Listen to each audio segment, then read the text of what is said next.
दरम्यान घाटकोपरमध्ये बहुभाषिक लोक राहतात असं म्हणत भाजपचे आमदार राम कदमांनी भैयाजी जोशींच्या वक्तव्याचं समर्थन केलंय, तर आदित्य ठाकरे यांनी यावरून भाजपवर टीका केली आहे।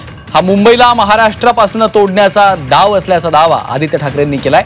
भैयाजी जोशींनी त्यांच्या वक्तव्याबद्दल माफी मागावी अशी मागणी देखील त्यांनी केली आहे। संमिश्र भाषा या घाटकोपरच्या परिसरात पश्चिमेच्या बोलल्या जातात ही वस्तुस्थिती आहे, पण आपल्याला हे मान्य करावं लागेल की महाराष्ट्राची मूळ भाषा ही मराठी आहे आणि सगळ्यांनी त्या मराठी भाषेचा सन्मान केला पाहिजे, आदर केला पाहिजे। आणि आता तर आपण मराठी भाषेला अभिजात भाषेचा दर्जा दिलेला आहे आणि इतरही भाषिक अतिशय आनंदानं मराठी शिकतात, बोलतात। म्हणजे घाटकोपरचे अनेक गुजराती असे आहेत की जे मराठीमध्ये बोलतात।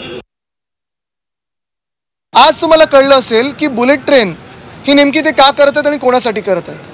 आज ठामपणे ही वेळ आलेली, जसं तमिळनाडू सांगतं, केरळ सांगतं, आंध्र प्रदेश सांगतं की त्यांची भाषा जी आहे अभिमानानं सांगतात। होय, आमच्याकडे लाखो लोक देशभरातून येतात, स्वप्न घेऊन येतात, नोकऱ्यांची स्वप्न असतात, कामं घेऊन येतात, मोठे झाले तिथे लोक, काही आपत्ती नाही।